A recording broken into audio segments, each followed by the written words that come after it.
demande d'accueillir nos panélistes, à commencer par son Excellence, Monsieur le ministre de Zadissou, ministre de la Recherche et de l'Innovation du Niger.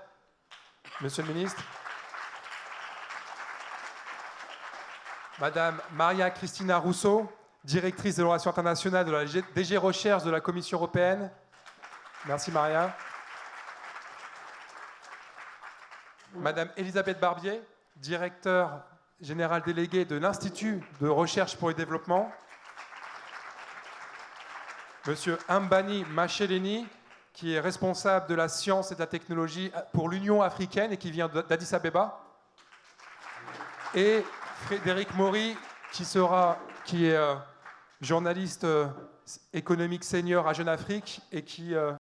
vous pouvez vous mettre là, hein, il y a de la place. Hein. Oui, dispatchez-vous, et qui nous fait la grande amitié de prendre le relais pour la modération pour Jeune Afrique. Merci Fred. Merci beaucoup Samir.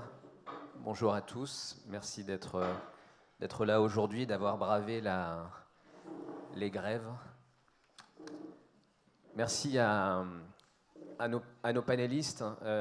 En effet, on va avoir une discussion assez avant-gardiste et très enrichissante sur les sciences preneurs. Alors je dis avant-gardiste parce qu'en Afrique, ça va être une des composantes de notre discussion. La recherche scientifique n'est pas toujours très en avance, surtout dans certains pays. Et la question de cette alliance entre les chercheurs, entre la recherche d'un côté et les entrepreneurs, qui est une question évidemment très forte à travers le monde, notamment dans certains coins où il y a beaucoup d'avance, comme aux États-Unis. C'est un sujet qui va devenir sans doute de plus en plus brûlant en Afrique également. Donc pour discuter de ça, en effet, on a un très beau panel que Samir vous a présenté rapidement. Je vais peut-être rapidement vous redonner les noms de nos panélistes. Donc on a Monsieur le ministre Yaouza Sadissou, qui est donc ministre de l'Enseignement supérieur, de la Recherche et de l'Innovation de la République du Niger. Merci Monsieur le ministre d'être avec nous. Maria Cristina Rousseau, qui est donc le ministre qui est là. Maria Cristina Rousseau, qui est juste à ma gauche, qui est la directrice de la coopération internationale à la Direction générale Recherche et Innovation de la Commission européenne. Elisabeth Barbier, directrice générale déléguée de l'IRD. Ambani Macheleni, qui est Head of Division for Science and Technology of the African Union, based in Ethiopia. Et enfin, Youssef Travali, que vous avez déjà vu dans la session précédente, mais que je représente, qui est le vice-président du Next Einstein Forum et le président de l'Institut africain des sciences mathématiques et du Sénégal.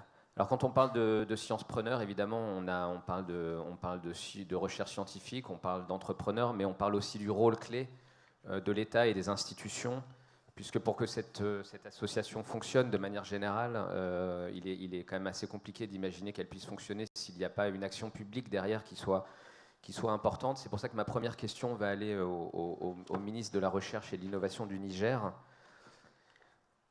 Monsieur le ministre, comme je viens de dire, les programmes publics de soutien à la recherche sont quelque chose de clé dans le développement des sciences preneurs. Et je voulais voir avec vous comment au Niger vous tenez compte de ce sujet-là, de l'alliance entre scientifiques et entrepreneurs. Et puis du coup, c'est peut-être l'occasion aussi de faire un point avec vous sur l'état, l'avancement de la recherche scientifique au Niger ou peut-être dans la sous-région. Sachant que le Niger est forcément un cas intéressant parce que c'est un pays dont les ressources sont limitées, c'est pas un pays extrêmement riche, donc c'est assez intéressant de voir comment les deux peuvent se combiner. Monsieur le ministre. Merci beaucoup.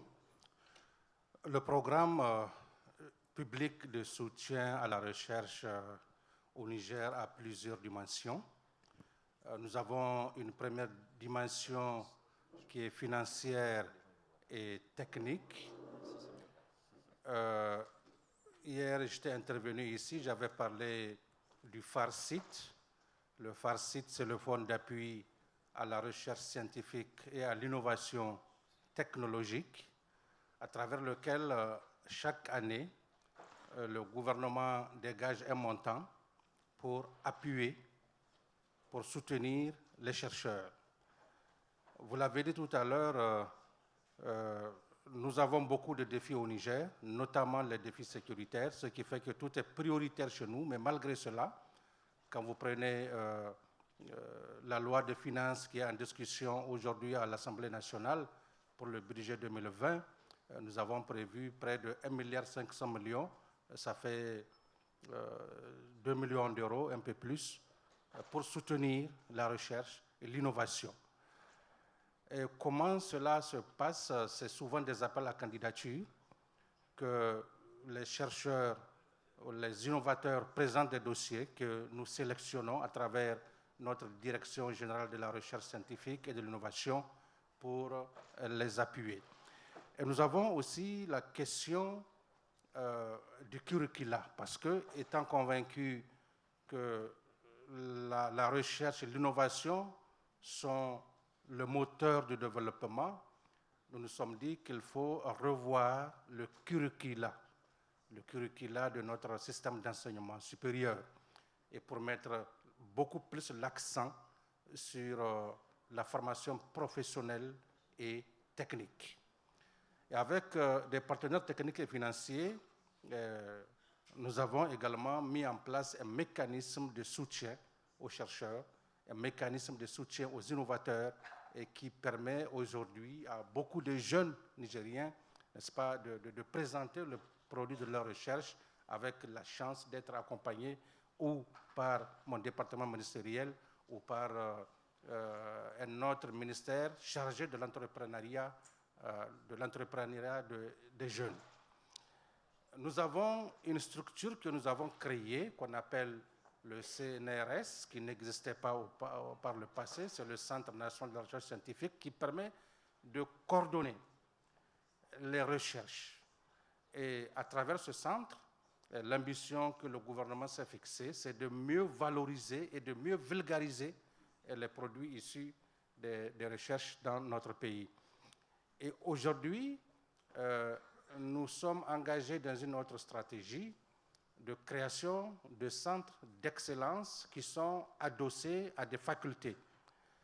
Étant entendu que le Niger est un pays à vocation pastorale, nous avons, avec l'appui de certains partenaires, créé un centre d'excellence à la faculté d'agronomie qui met l'accent sur la promotion des produits pastoraux.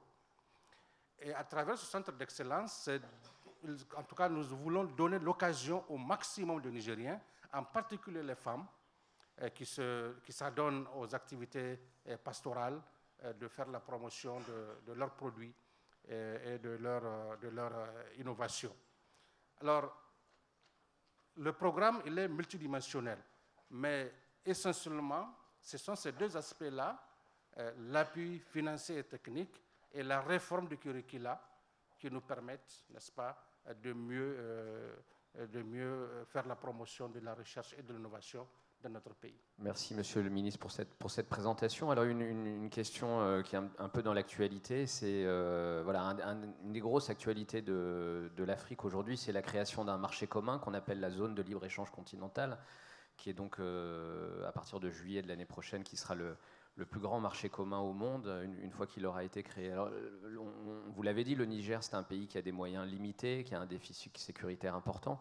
Dans le domaine de la science, est-ce que vous envisagez les choses justement de manière régionale? C'est-à-dire qu'en gros, est-ce que tous ces défis, vous essayez de les régler avec les États voisins, voire même éventuellement avec d'autres pays africains? Est-ce qu'il y a une coopération, une intégration africaine dans le domaine de la science en général? Bien, vous avez parlé de la zone de libre-échange. Je voudrais quand même profiter pour dire que le président de la République du Niger a été champion de cette zone qu'on appelle ZLECAf. Et cela a été signé au Niger au mois de juillet passé sous la présidence du président du Niger, Issoufou Mahamadou. Ce qui fait que la ZLECAf, c'est une opportunité qui est offerte aux pays africains pour la promotion de leurs activités économiques. Au niveau de la science, bien avant la ZLECAf, nous avons, si vous voulez, au niveau de la sous-région ouest-africaine, à travers la zone UEMOA, et les pays de la CEDEAO, nous avons beaucoup de structures qui fédèrent les recherches scientifiques, qui fédèrent également les activités de l'innovation. J'étais récemment au Ghana, où nous avons discuté sur le WASCAL. Le WASCAL, c'est cette structure qui se charge essentiellement de la question des changements climatiques, et les chercheurs, les scientifiques de nos différents pays ont mis leur connaissance, leur intelligence en commun pour proposer aux décideurs qu'est-ce qu'il faut faire pour que ces questions de changement climatique, en tout cas, soient sérieusement prises en compte. Nous avons beaucoup d'autres structures, notamment le RESAO au niveau de l'Afrique occidentale, et qui nous permettent de nous rencontrer de temps en temps entre décideurs politiques en matière de l'enseignement supérieur et de la recherche, entre les scientifiques de la sous-région, pour discuter sur des problèmes communs de notre sous-région. Merci, Monsieur le Ministre. Donc on parle de coopération intra-africaine qui visiblement dans le domaine de la science fonctionne. On va maintenant parler avec Maria Cristina Russo de la coopération entre l'Afrique et l'Europe sur ces sujets-là, puisque Madame Russo, donc vous travaillez à la Commission européenne sur les sujets d'innovation et de recherche, et je crois que vous vouliez nous présenter le programme et la genèse de cette coopération entre l'Afrique et l'Europe. Oui, merci beaucoup. Et je suis vraiment très honorée de parler avec les ministres du Niger. Et parce qu'en fait, c'est aussi au Niger qui est né ce partenariat entre l'Union européenne et l'Afrique dans la matière de l'innovation que nous avons lancé à Nairobi il y a quelques semaines. Donc je voudrais dire que dans la Commission européenne, nous avons une politique de recherche très importante. C'est la 3e politique communautaire au niveau des budgets. Et dans le cadre de cette politique, nous avons un programme, actuellement on s'appelle le programme Horizon Europe, et Horizon 2020 s'appelle Horizon Europe, qui est en fait le programme de recherche et innovation multilatérale plus grand du monde. Et ça, je les souligne parce que ce n'est pas connu comme il faudrait. Et ce programme, il est ouvert à la participation des chercheurs, des innovateurs de tous les pays du monde, et notamment des pays africains. Et ayant dit ça, nous avons une coopération qui date de plusieurs années dans le domaine de la recherche, en particulier avec la Commission africaine, que je salue ici aussi. Mais nous nous sommes rendus compte que nous n'avions pas fait suffisamment dans le domaine de l'innovation. L'innovation, elle est très importante dans les relations entre l'Union européenne et l'Afrique. L'innovation comme moteur de développement économique, monsieur le ministre l'a souligné. Et en fait, l'année passée, il y a eu plusieurs événements qui se sont enchaînés. D'abord, j'ai été invitée, j'ai participé au sommet africain de l'innovation qui a eu lieu à Kigali. Et après, à l'initiative en fait du président du Parlement européen de l'époque, M. Tajani, il y a eu une mission au Niger en juillet de l'année passée, et dans le cadre de laquelle l'Union européenne, donc la Commission, le Parlement, donc les institutions de l'Union européenne, ont voulu vraiment mettre l'accent sur ces secteurs qui sont porteurs de développement économique. Donc, aller au Niger pour ne pas uniquement parler des migrations, des quotas de migration, mais de tous les facteurs qui peuvent contribuer au développement économique et donc aussi avoir à contribuer aux causes qui portent à la migration. Et puis, nous avons rencontré plusieurs innovateurs. Je me rappelle ce professeur qui a un certain âge, je ne me rappelle pas son nom, qui s'occupe de la cultivation de la spirulina et qui a développé une méthode innovante pour son essiccation. Et en fait, nous avons rencontré plusieurs innovateurs.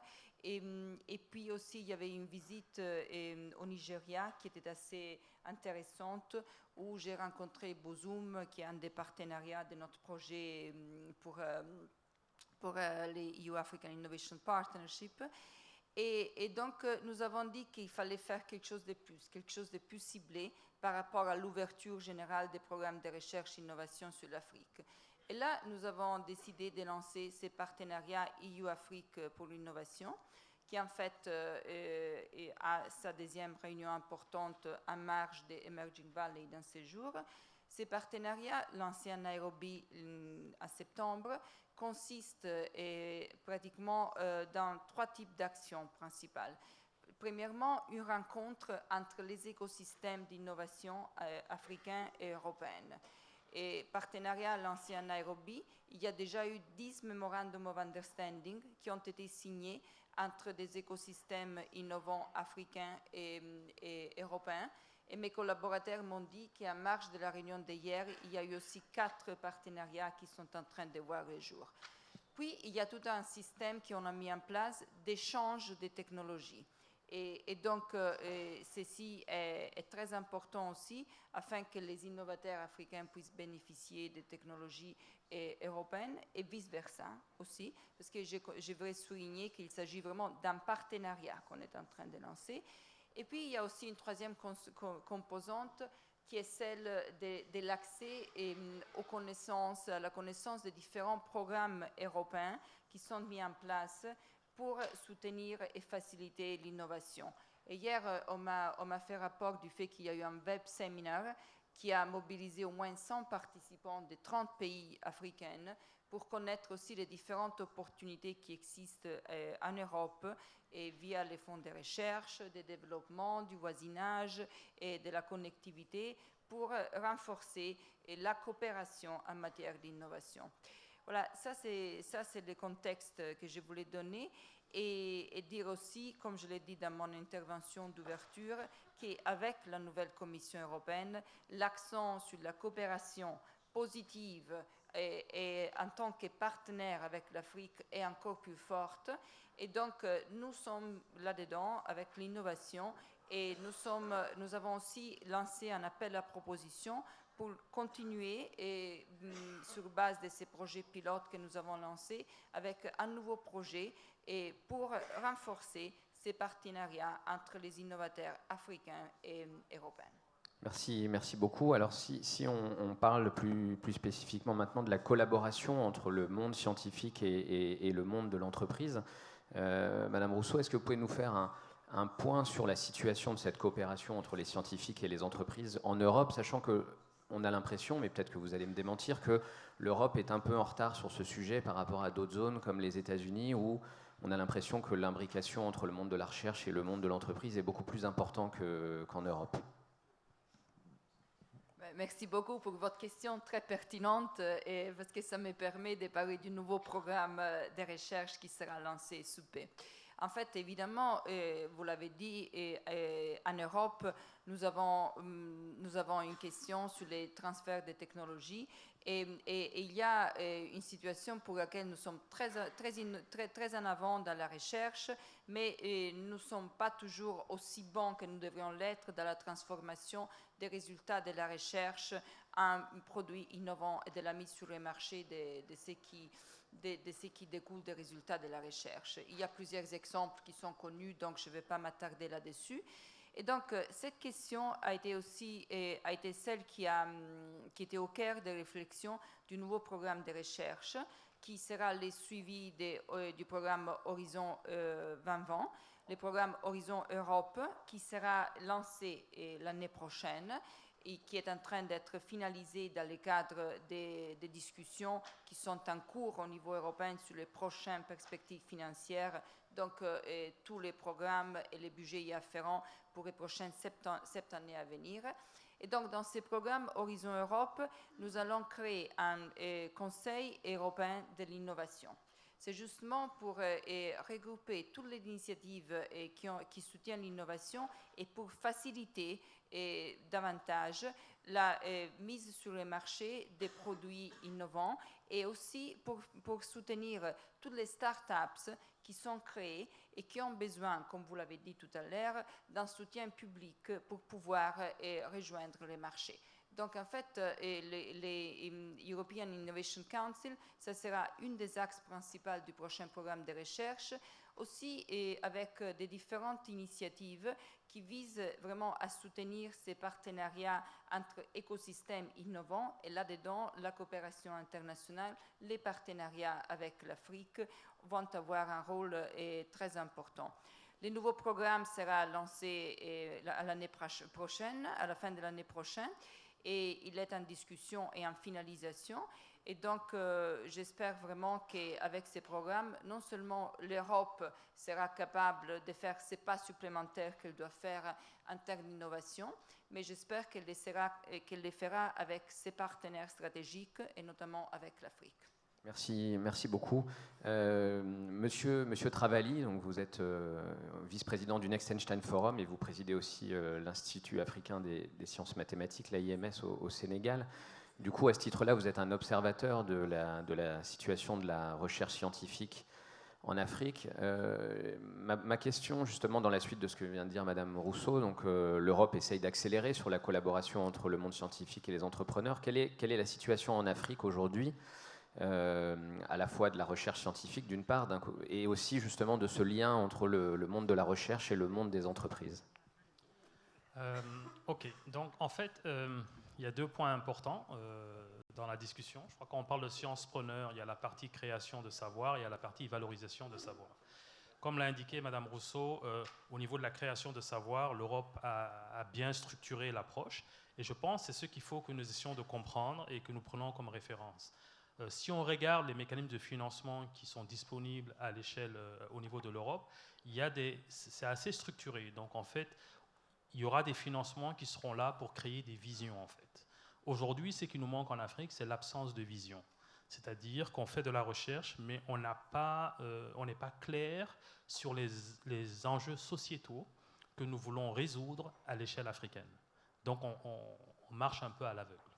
Quand vous dites, juste vous interromps, excusez-moi, quand vous dites on n'est pas clair, le 11, c'est qui? Nous, en Afrique. Donc, je prends par exemple certains instruments avec lesquels j'ai eu l'occasion de travailler à l'époque où j'étais en Europe. Il y avait donc des financements qui étaient mis en place pour écrire par exemple une vision européenne du recyclage du carbone. Ou bien il y avait des instruments qui ont été mis en place pour créer une vision sur ce que serait le bio-basé en Europe. Comment est-ce que l'Europe va faire sa transition vers une économie bio-basée. Nous, aujourd'hui, en Afrique, nous n'avons pas cette approche, je dirais, de prospective stratégique. Et en fait, c'est ça qui va guider toutes les actions qu'on va prendre aujourd'hui. C'est qu'une fois qu'on s'est fixé un cap, on peut déterminer quels sont les objectifs de recherche qu'on doit fixer, on peut déterminer quels sont les montants requis pour l'innovation, quelles sont les barrières à lever, que ce soit des barrières techniques ou des barrières non techniques. Donc les barrières non techniques sont tout aussi importantes parce qu'une fois qu'un produit innovant arrive sur le marché, il faut s'assurer que le cadre réglementaire il est là et qu'il est propice pour que ces produits arrivent sur le marché. Donc nous, on n'a pas cette approche-là. On fait un peu la recherche, je dirais, de manière aléatoire. Et donc, une fois qu'on rentre dans des collaborations avec l'Union européenne, où on dit, OK, il y a un fonds de collaboration qui va se mettre en place, ben nous, on rentre juste pour peut-être capter ces financements, mais on ne sait pas exactement où est-ce qu'on veut aller. Donc ça, c'est le premier point. Le deuxième point qui est très intéressant, c'est l'aspect valorisation de recherche. Comme ça a été indiqué, il y a des technologies, par exemple, qui ont été mises en place en Europe, mais la valorisation s'est faite en Chine ou s'est faite aux États-Unis parce que le cadre réglementaire était beaucoup plus souple. Donc je pense que nous, au niveau de l'Afrique, on doit avoir cette approche un peu hybride où on dit, OK, on a besoin de l'approche, je dirais, européenne, la manière dont les fonds de la recherche sont structurés, pour vraiment mettre en place un cadre propice à la recherche. Mais après, on doit aussi se calquer sur des modèles, je dirais, chinois ou asiatiques pour voir comment est-ce qu'on peut valoriser cette recherche rapidement. Donc, je dirais, on doit penser notre modèle de définition et de financement de la recherche et de l'innovation. Et ça va nous permettre de rentrer dans des partenariats de manière beaucoup plus informée parce qu'on sait exactement où est-ce qu'on veut aller. Et c'est très important parce qu'aujourd'hui, on est en train d'aller, je dirais, dans le mur en matière, par exemple, d'indépendance énergétique, où le reste du monde est en train de faire sa transition énergétique. Et nous, on ne sait pas encore où est-ce qu'on va aller en termes de mobilité, en termes je dirais, d'énergie dans le domaine des transports, dans le domaine aérien, et ainsi de suite. Donc, on va se retrouver, je dirais, encore plus dépendant que l'on est aujourd'hui dans les années futures. Merci beaucoup. Alors, vous avez parlé de cette absence de vision. Donc, je voulais vous poser 2 questions complémentaires par rapport à ça. La première, c'est quand vous parlez de vision, vous pensez à une vision nationale, une vision régionale, une vision panafricaine. Est-ce que ça a un sens de parler de vision panafricaine sur ces sujets-là? C'était la première. Oui. Mais allez-y, répondez à celle-là. Oui. Non, je crois qu'il faut vraiment parler de vision panafricaine. Vous avez parlé du traité de libre-échange, donc du marché unique africain.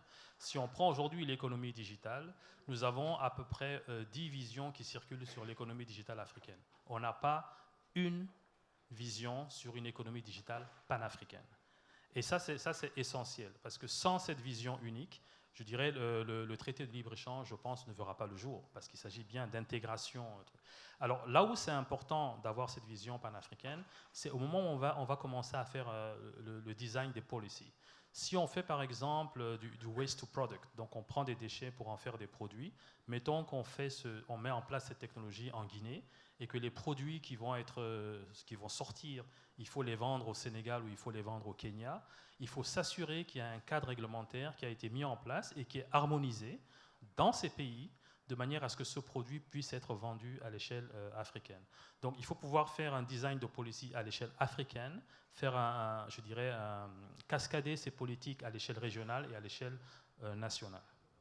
Okay, merci beaucoup. Et dans les pays africains, est-ce que vous voyez un exemple de réussite, de collaboration ou d'association entre le monde scientifique et la recherche? Est-ce que vous pourriez citer un exemple où, d'après vous, ça fonctionne bien ou peut-être un peu mieux qu'ailleurs sur ce sujet-là? Je dirais il y a eu quelques exemples. Hein. L'exemple, par exemple, le cas de Zipline au Rwanda, c'est un exemple où on a vu une technologie qui a été, je dirais, pensée aux États-Unis.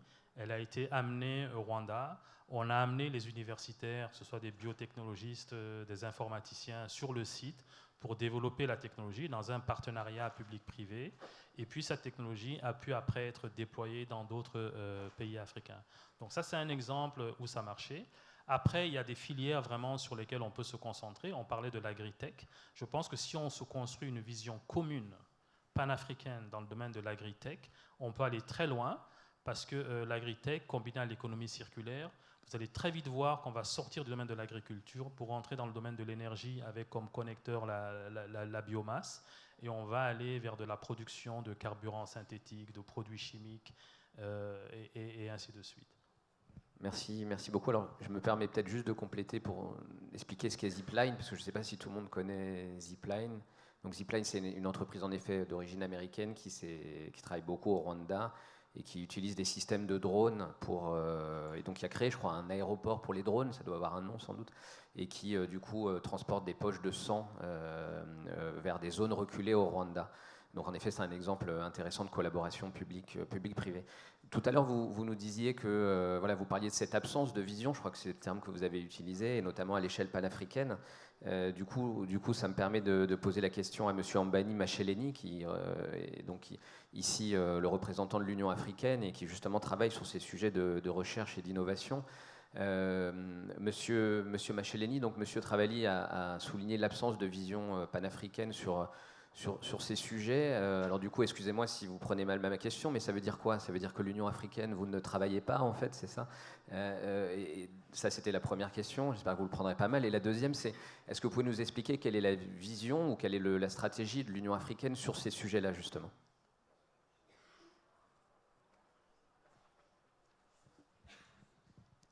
Thank you very much. I will not take it personal. No, I'm coming from the African Union Commission.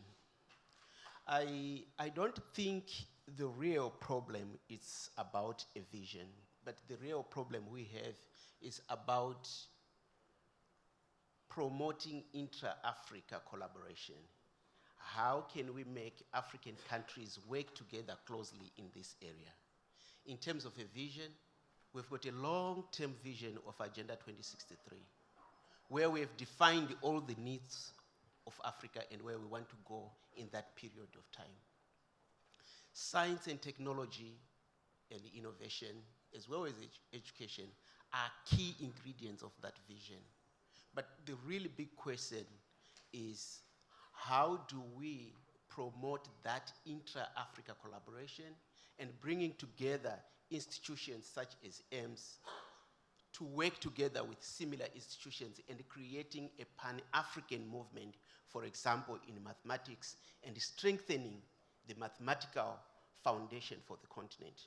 So it's more about how do we bring in collaboration, I think His Excellency mentioned the fact that Niger is doing quite a lot, and that a lot of work they are doing, we have to encourage collaboration between our own countries. If we look at most of collaboration taking place in science and technology, they are between African countries and countries outside Africa. And African to African countries has to be strengthened as one of the vehicles to promote that Pan-African vision. In terms of science and technology, we have a clear vision of our strategy for science, technology, and innovation within the whole setup of Agenda 2063. Within this vision, we have defined quite a lot of things in terms of what we have to do. Entrepreneurship is there. We need to build capacities of Africa. We need to promote research and development. We need to encourage collaboration, both at Africa level as well as international level. We are collaborating with Europe in terms of science and technology. We created a high-level policy dialogue that brings African countries, European countries together. And today, we are talking about how do we promote people-to-people collaboration through innovation. We have been discussing at the level of the Commission, but today we are seeing people-to-people collaboration, institute-to-institute collaboration. This is how we can promote collaboration. So in terms of vision, yes, we do have a vision, but what we need is to promote working together at intra-Africa level. I would like to bring you to your attention that next week from the 10th to the 13th, we are convening an African ministerial conference for science, technology, and innovation, as well as education. So this is a platform we have deliberately created to bring African states to collaborate on that front. Thank you. Thank you very much.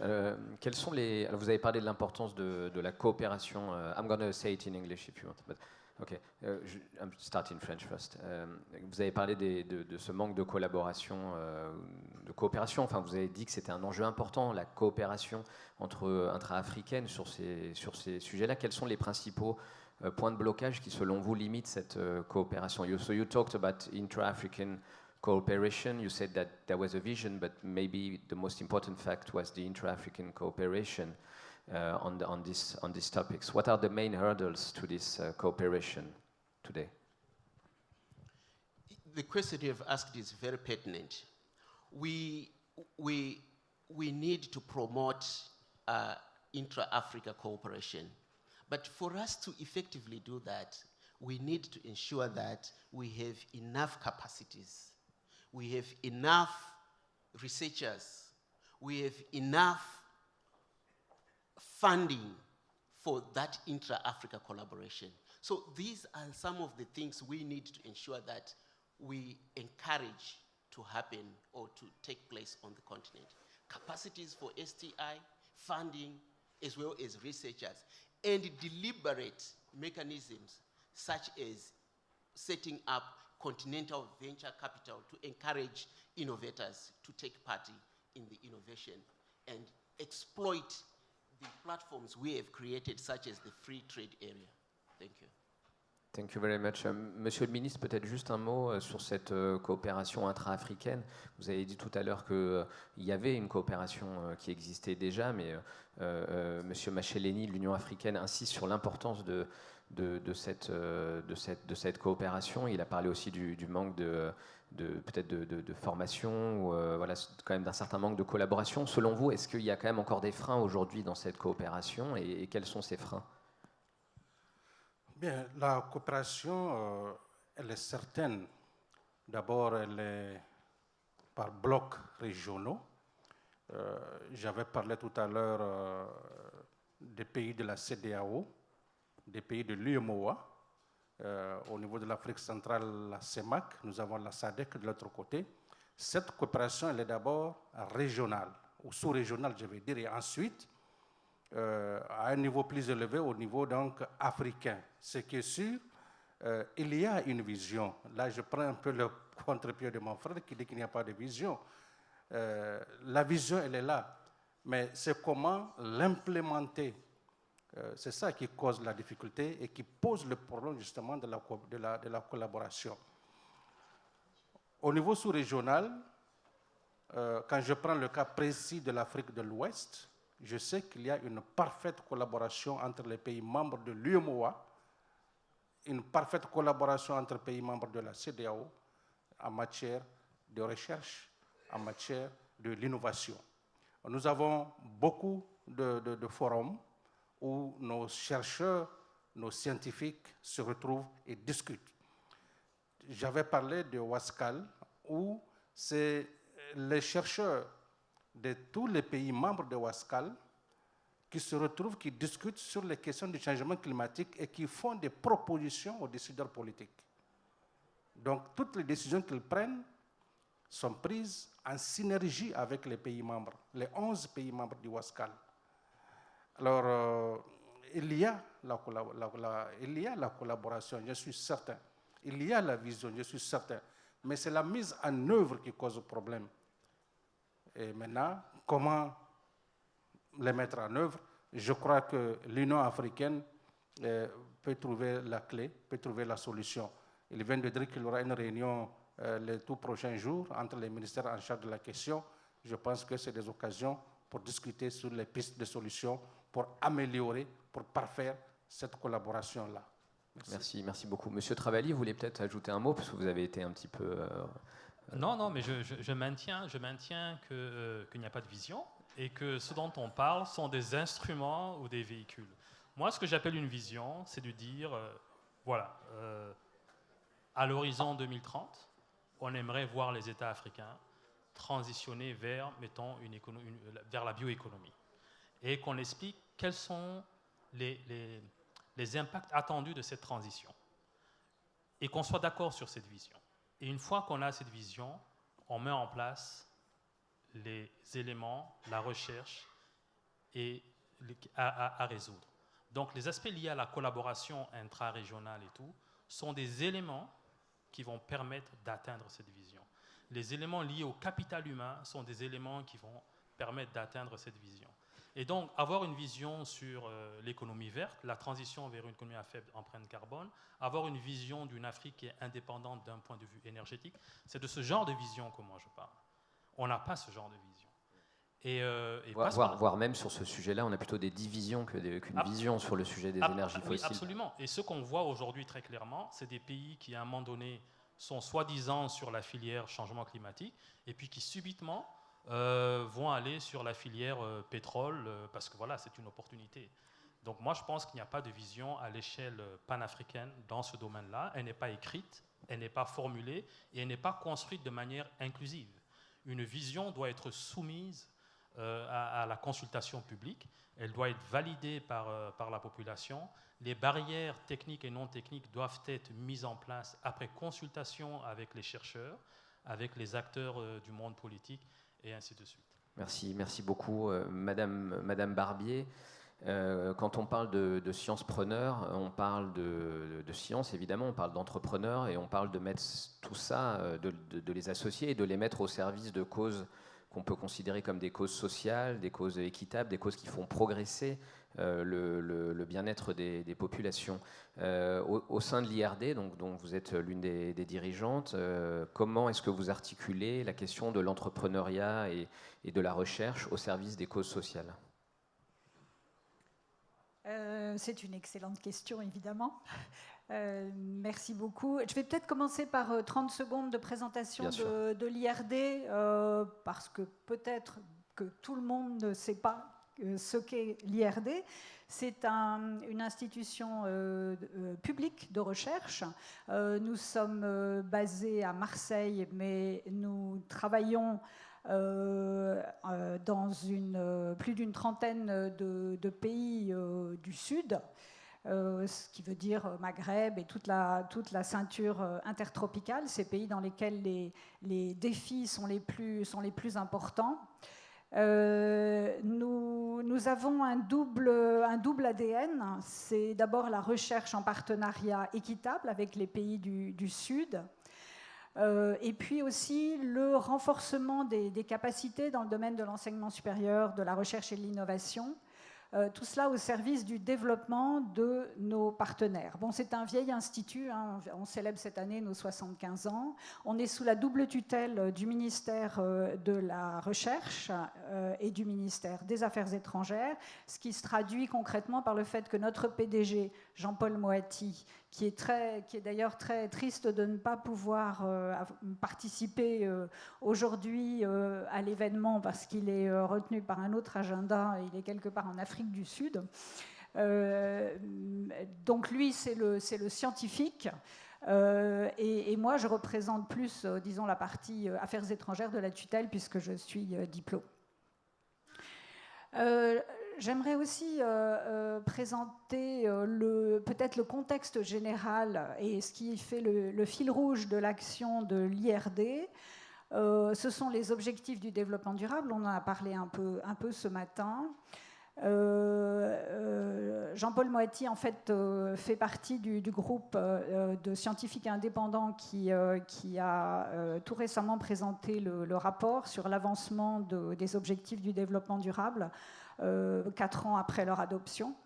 Et le constat est quand même assez inquiétant dans la mesure où il est clair que globalement, tous les pays du monde sont off-track, en fait, sont en dehors des clous, avec des émissions de CO2, vous le savez, qui ont commencé à augmenter à nouveau, qui ont recommencé à augmenter, des inégalités qui s'accroissent et une planète qui continue à être détruite.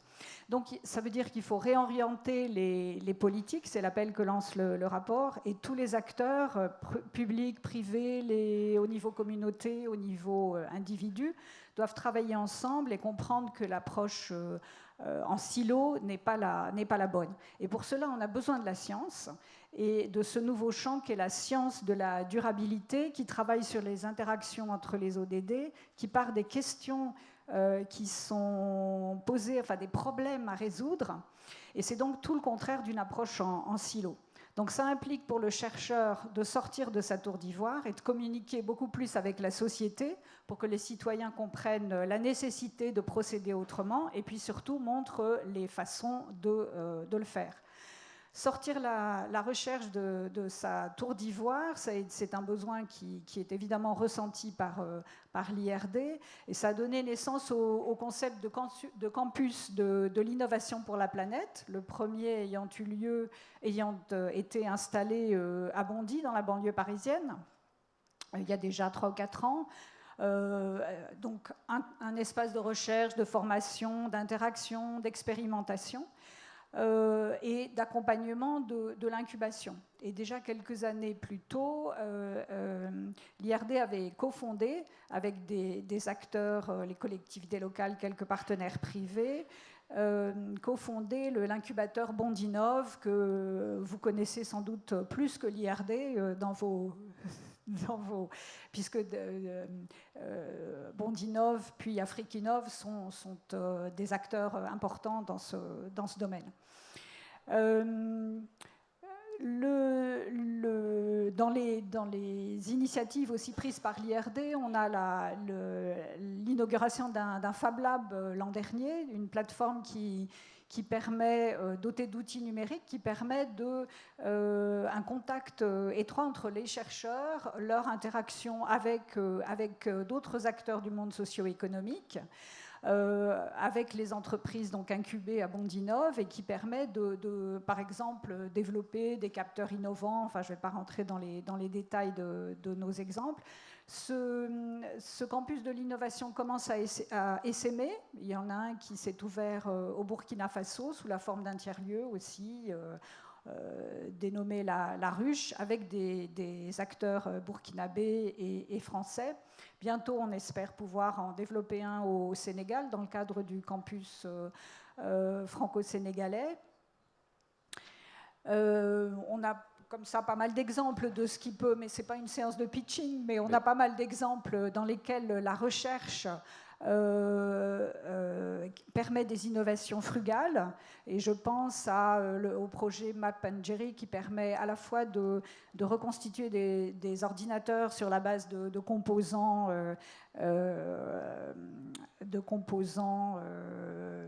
informatiques qui sont recyclés en fait, qui sont assemblés et qui, en association, en partenariat avec OpenStreetMap, a permis par exemple de replacer sur la carte un quartier de Cotonou qui était complètement en dehors des cartes et permettre ainsi que une zone de quartier, une zone d'habitat complètement informel puisse bénéficier de services communaux. Merci beaucoup. Et c'est très bien sans tomber dans le pitch, mais de donner en effet des exemples concrets, ça permet de montrer qu'au-delà des discours, il y a des choses qui se font de manière concrète. Est-ce que vous pensez que de manière générale, il est important qu'un grand nombre ou un nombre croissant de scientifiques deviennent des entrepreneurs, d'une part? Est-ce que vous pensez qu'il y a quand même des limites à ce schéma-là? Et dans ce cas-là, quelles sont les limites finalement du science-preneur? Alors, je pense que le plus important, c'est l'ouverture du chercheur à la société. Tous les chercheurs ne vont pas devenir des entrepreneurs, c'est clair. Mais je pense que ce souci d'expliquer ce que le chercheur fait dans son laboratoire, le souci aussi de chercher à répondre à des questions qui se posent dans un temps précis, dans un contexte précis à la société, et le souci de répondre à ces questions, je pense que ça, c'est absolument fondamental. Mais je dirais aussi que dans le continuum idéal, formation, recherche, valorisation et puis ensuite entrepreneuriat, l'étape recherche ne doit vraiment pas être négligée, parce qu'il y a un peu le risque si des innovations sont faites qui ne reposent pas sur un fondement assez substantiel de recherche, il y a le risque d'atterrir à des innovations qui ne sont pas forcément viables, que ce soit par rapport au contexte dans lequel elles se passent, que ce soit par rapport au contexte global. Et je pense que la recherche a vraiment toute sa place. Et c'est là qu'on rejoint peut-être aussi la conversation antérieure sur le fait qu'il y a vraiment un besoin de formation de chercheurs en Afrique. C'est un besoin de financement, bien sûr. On voit que la problématique du niveau du financement de la recherche dans tous les pays, que ce soit en Europe ou partout dans le monde, se pose. Il se pose particulièrement en Afrique.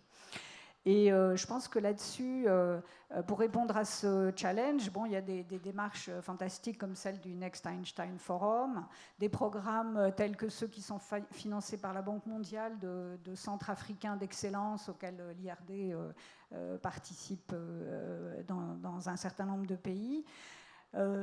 Et actuellement, on est en train de travailler avec la Commission européenne, notamment avec DGDev, donc moins avec la direction recherche, mais quand même un peu là-dessus, pour essayer de mettre en place ce qui pourrait ressembler à un European Research Council, mais à l'échelle de l'Afrique, pour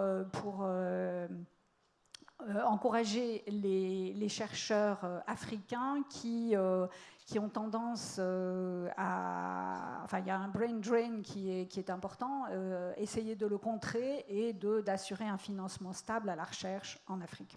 Merci beaucoup. Alors avant de prendre des questions dans la salle, donc vous pouvez je vois qu'il y en a déjà, donc juste je fais un dernier petit tour de table et après on prendra des questions. Je pense qu'on aura une vingtaine de minutes. Je voulais vous demander à chacun d'entre vous, mais de manière vraiment très courte, 1 minute maximum, d'essayer de dresser un peu, alors non pas une vision, ce serait peut-être un peu ambitieux, mais d'essayer de voir comment ce mouvement Sciencepreneur peut naître en Afrique ou se développer en Afrique. Comment est-ce qu'éventuellement il peut y avoir une collaboration entre l'Europe et l'Afrique qui soit une collaboration positive sur ce sujet du Sciencepreneur. Monsieur Travali. Très rapidement, moi je pense que, il faut se mettre d'accord sur les enjeux sociétaux qu'on veut résoudre. Madame Barbier en a parlé, donc ça doit être un point très clair. Le deuxième point important, c'est définir le niveau de financement qu'on a besoin pour gérer ces enjeux sociétaux. Et encore une fois, les fonds de financement ou les fonds d'innovation qu'on doit mettre en place ne doivent pas être des fonds nationaux, mais ça doit être un fonds panafricain, parce que bien sûr, en mutualisant nos moyens, on arrive à des montants nettement plus conséquents et on peut financer de manière beaucoup plus, je dirais, conséquente la recherche et l'innovation. Merci beaucoup. Monsieur Macheleni.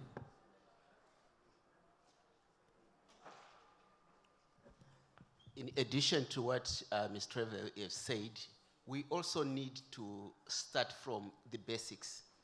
Let's have this sciencepreneurship as part of the DNA of our training system, so that we create alternative for the scientists that apart from the research, there is also another world of business where they can actually excel. So this should be built in the curriculum. As we are training people, we must bring them to the opportunities of business, of entrepreneurship, as well as bridging the gap between the serial entrepreneurs and the researchers. In institutions, let's have technology extension offices, so that technology doesn't just die in that valley of death, but it crosses over to the market. Thank you. Thank you very much. Madame Barbier, Madame Rousseau, Monsieur le ministre, est-ce que vous voulez ajouter un mot sur ce sujet-là? Oui, merci. Je vais un peu approfondir ce que Madame Barbier vient de dire.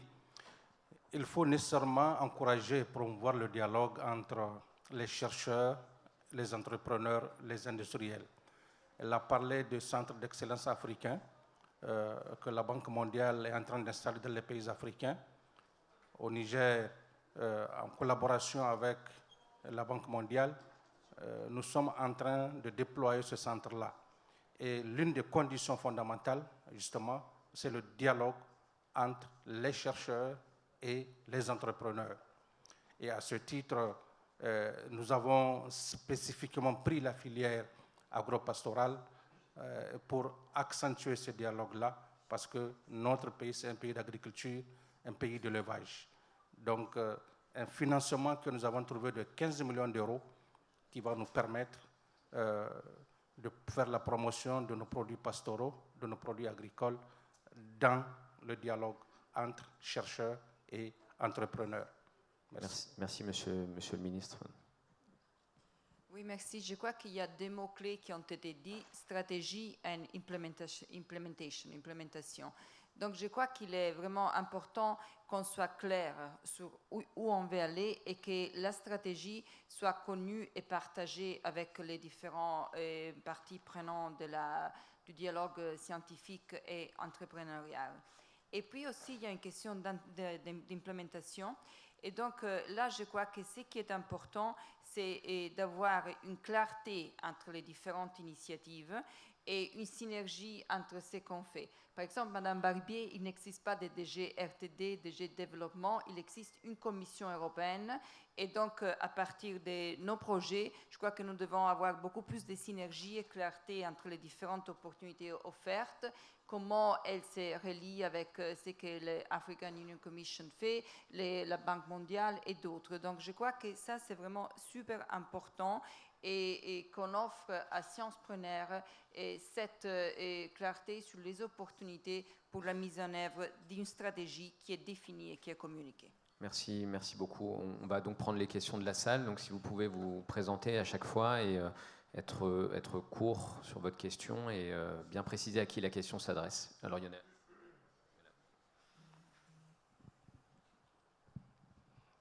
Thank you very much. My name is Tommy Davis. I'm president of the Africa Business Angel Network. There was a word I was looking to hear that I didn't hear from anybody, and that's commercialization. In June of this year, the European Research Council created a virtual venture fair, which is working with the European Business Angel Network to commercialize investments in proof of concept. And it would be interesting to hear from my African brothers what the intention is in terms of the African Union along these lines. Thank you. Mr. Macheleni. Thank you very much. I think we have to also face the realities in terms of where our science, technology, and innovation is coming from and where we want to go. There is a number of institutional arrangements we have put in place to support the similar events, or probably not necessarily in the same way the Europeans are doing it, but on the continent. One, we have set up an observatory in Malabo to measure science, technology, and innovation development on the continent, and to assist member states to understand their scientific development endeavors. The observatory works with all the member states of the continent, including the regional economic communities. Secondly, we set up a platform just recently, 6 months or 8 months ago, called ASRIC, African Research and Innovation Council. And this brings together all scientists, such as yourself, to discuss and shape the discourse, the discussion, the vision that we are talking about of science moving forward. The vision my brother has been talking about, it's actually a vision that is tailored to achieve a certain objective. Say in mathematics, where do we want to go from now onwards? How do we support aims continent-wide to encourage the development of mathematics on the continent?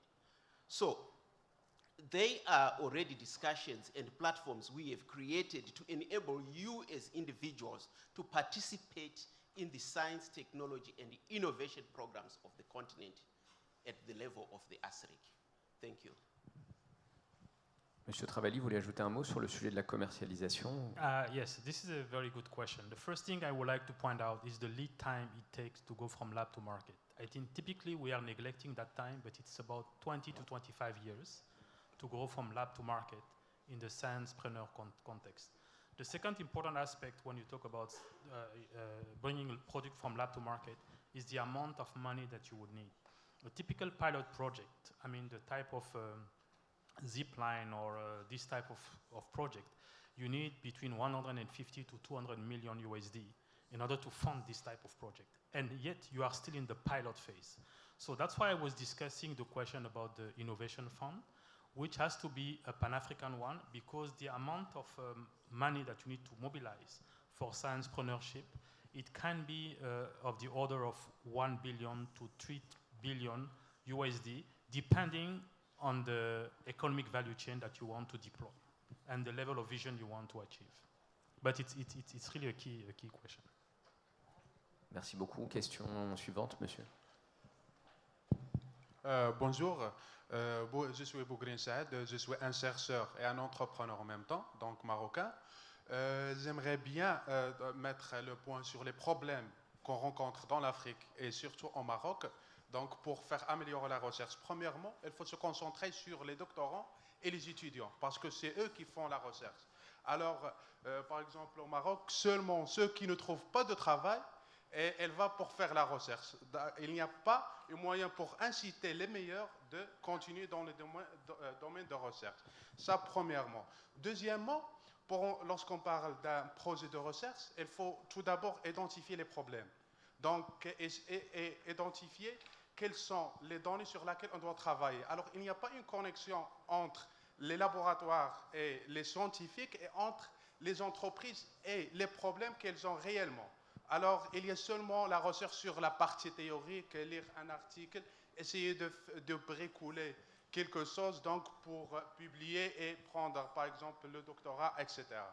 Donc, j'aimerais bien savoir, ma question, c'est comment vous pouvez encourager les entrepreneurs et les entreprises et startups à faire la recherche, donc à faire la recherche et créer un pont donc entre les entreprises donc et ces startups par exemple et créer un écosystème donc pour faire la communication entre les startups et les universités et les entreprises. Et merci. Merci. Alors, la question est assez large. Je ne sais pas qui veut y répondre. Allez-y. Oui, merci. Je voudrais répondre avec un élément très spécifique dans la coopération entre le Maroc et l'Union européenne en matière de recherche et innovation, qui peut-être ne couvre pas l'entièreté de votre question, mais je crois que c'est très important que vous sachiez que nous avons conclu un accord de coopération scientifique spécifique et avec le Maroc pour que le Maroc puisse participer avec 6 autres pays du bassin du sud de la Méditerranée à l'initiative PRIMA, qui est une initiative qui a été lancée par la Commission européenne qui vise à avoir un partenariat de recherche et innovation et renforcé entre l'Union européenne et les pays du sud de la Méditerranée dans les domaines de l'eau et de l'alimentation, les nexus entre eau et alimentation. Et en fait, je voudrais vraiment vous inviter à voir les possibilités qui existent dans ces domaines, parce qu'exactement, nous finançons des projets qui visent à créer ces liens entre recherche et solutions innovantes dans ces domaines clés pour les enjeux sociaux qui existent en ce moment. Et mis à part de ça, mais bon, ça va au-delà des compétences de la Commission européenne. Et je sais, pour avoir négocié cet accord avec le Maroc, j'ai rencontré plusieurs fois les ministres à la recherche et à l'éducation supérieure, M. Hamzazi. Je crois qu'il y a un agenda qui est très ambitieuse au Maroc pour essayer de faire face aux questions que vous avez mentionnées. Et j'espère qu'elle sera tant ambitieuse et que portera des fruits de succès aussi. Merci beaucoup. Une dernière question, du coup. Oui, je suis anthropologue à l'IRD. Je travaille essentiellement en Afrique de l'Ouest et plus particulièrement au Burkina Faso. Et ma question va à vous, Monsieur Traveli. Je suis tout à fait d'accord avec ce que vous avez dit sur la vision, comment nous allons répondre aux grands enjeux sociétaux sur le continent. Et je voudrais vous poser, ma question va être plus précise et va porter en particulier sur deux aspects. On sait que les sols sont très profondément dégradés dans plusieurs régions d'Afrique, et en particulier en Afrique sahélienne, mais pas seulement. Donc comment répondre à cette question? Quelle vision? Et une autre question qui est aussi majeure et qui entraîne aujourd'hui des conflits graves, importants, qui risquent de marquer très durablement la région, c'est autour de l'inclusion sociale. Et comment imaginer un développement, alors la question est vaste, mais justement comment influencer et comment faire créer ces débats pour qu'ensemble on puisse commencer à trouver de véritables solutions sur de telles questions. Je vais commencer par la seconde question, elle est plus évidente pour moi. Et c'est assez lié à la question qui a été posée avant. Je vais prendre l'exemple de l'industrie du semi-conducteur. Comment cette industrie s'est développée et comment elle s'est structurée. Les montants qui étaient requis pour développer l'industrie du semi-conducteur étaient énormes. Le capital humain était absent. Les universités ne produisaient que des physiciens, des mathématiciens, des ingénieurs. Et là, je parle des années 90. Alors, comment ça s'est passé? Tous les acteurs des semi-conducteurs se sont mis ensemble. Ils ont formé des consortiums. Il y en a eu un en Belgique, il y en a eu un en France à Grenoble, un en Belgique à Louvain, un en Allemagne à Dresde. Il y en a eu quelques-uns aux États-Unis. Et autour de ces consortiums, ils ont fait de l'innovation ouverte. Donc, en fait, ils recueillaient les étudiants des universités. Ils étaient formés pendant 3 mois à 6 mois. Et les meilleurs continuaient dans des PhD. Les autres, ils pouvaient trouver du travail. Et tout le monde de start-up s'organisait autour de ça. Alors, j'en viens donc à mon propos. C'est qu'aujourd'hui, quand je regarde la 4e révolution industrielle, qui est en fait la suite de cette ère de l'ubiquité qu'on a connue, qui a été déployé, je dirais, de fin des années 90 à 2010 et qui a amené l'avènement de toutes ces, de Uber, du mobile money et tout ça. Donc, quand on regarde l'ère du digital, pour moi, c'est l'opportunité très claire. Ce qu'il faut faire, par exemple, pour résoudre des problèmes comme l'inclusion sociale, c'est de voir comment est-ce qu'on peut recruter directement tous ces jeunes qui sortent des universités et ainsi de suite, qu'ils intègrent des programmes je dirais, du Work Integrated Learning ou bien des masters en alternance ou des bachelors en alternance, je ne sais pas comment on peut appeler ça, qui travaillent sur des solutions qui sont en fait pertinentes pour le pays ou pour les pays dans lesquels ils travaillent et que ces solutions mènent à des créations de start-up ou mènent à la création d'un marché derrière. Donc vraiment contrôler toute cette chaîne comme cela a été fait dans le domaine des semi-conducteurs. Et je crois que ça, c'est une approche. Donc c'est un peu, on parlait de tous les incubateurs qui existent, c'est un peu guider la stratégie des incubateurs vers la résolution de tels problèmes. Un petit calcul très rapide. Si aujourd'hui on forme, mettons qu'à l'horizon 2035, on forme 10 000 ingénieurs en sciences des données, et que ces ingénieurs en sciences des données, la moitié, à travers un programme de développement de solutions ciblées, que la moitié crée une start-up. On est à 5000 start-up. Si on prend un taux d'échec de 70%, ça veut dire qu'on va créer à peu près 1500 start-up. Si après on met un cadre porteur pour des licornes dont je parlais tout à l'heure, vous voyez qu'on arrive à des impacts assez importants dans un horizon de 15 à 20 ans. Et donc, on adresse des problèmes aussi sérieux que des problèmes d'inclusion sociale. Le problème des sols, c'est malheureusement pas ma discipline, donc ce sera beaucoup plus complexe à répondre. Mais je dirais en termes de méthodologie, moi ce que je ferais, c'est que j'amènerais tous les acteurs de l'écosystème autour de la table. Je discuterai de la problématique de manière à pouvoir définir, encore une fois, une vision commune sur cette problématique des sols, pour identifier les barrières à surmonter, pour pouvoir mettre en place un plan d'action concret aujourd'hui pour adresser ce problème de la problématique des sols. Merci beaucoup. Donc on arrive à la fin de ce panel. Donc je vais remercier nos panélistes, Madame Rousseau, Monsieur le ministre Sadissou, Madame Barbier, Monsieur Macheleni et Monsieur Travali. Je pense qu'on peut les applaudir et les remercier pour leur présence aujourd'hui. Merci beaucoup.